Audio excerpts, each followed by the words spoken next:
Davido siku ya jana ameliteka jiji la Dar es Salaam na Tanzania yote kwa ujumla.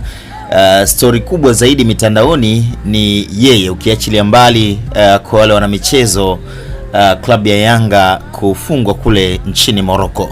So story kubwa kwa upande wa burudani ni show ya Davido iliyofanyika jijini Dar es Salaam siku ya jana. Kwa mujibu wa mashuhuda wengi waliokuwepo kwenye show hiyo, nilikuwa najaribu kukusanya maoni ya watu ambao walikuwepo kwenye show hiyo.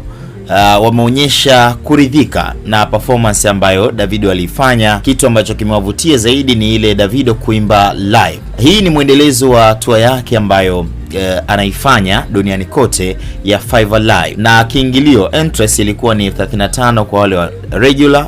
Inamaanisha mzunguko watu wa kawaida wale ambao walikuwa wamesimama 35.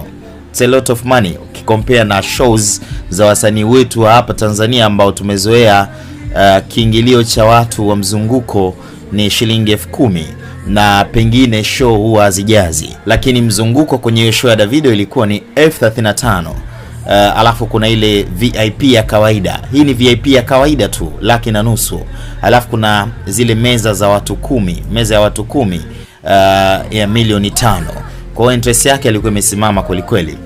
VIP ya kawaida 1,500,000. VIP ya kawaida kwenye shows za wasanii wetu wa kibongo bongo hapa tumezoea ni 30,000, 20,000, ikizidi sana laki.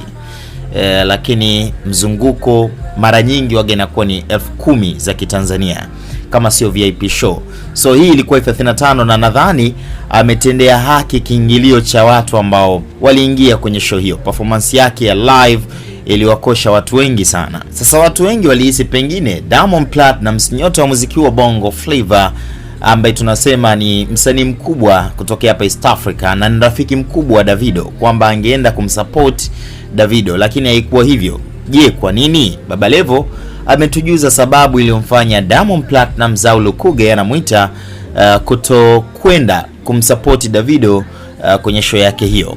Anamuita Baba Levo, kumradi jamani, mheshimiwa Baba Levo, right? Ameandika ujumbe huu kupitia ukurasa wake wa Instagram kwamba Lukuga hakwenda kumsupport Davido kwa sababu show ilidhaminiwa na Kestolite na Lukuga ni ambassador wa Serengeti, asingeweza kupanda jukwaa la brand pinzani. Kwa hiyo ndio sababu ambayo ilimfanya Diamond Platnumz asiende kumsupport rafiki yake wa muda mrefu, na mzungumzia Davido. Ni kweli ile ilikuwa ni Kestolite Unlock.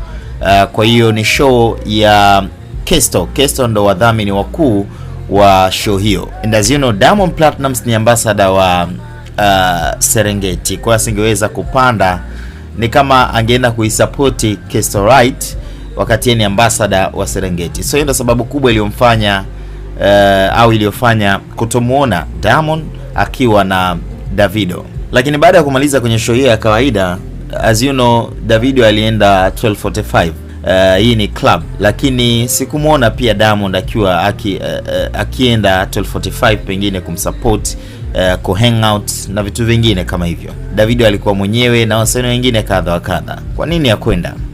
I don't know. Maoni yako ni yapi? Hebu niachie maoni yako hapo chini kwenye sehemu ya comment section. Majina yangu mimi naitwa Mido Simba. Bye bye till the next time.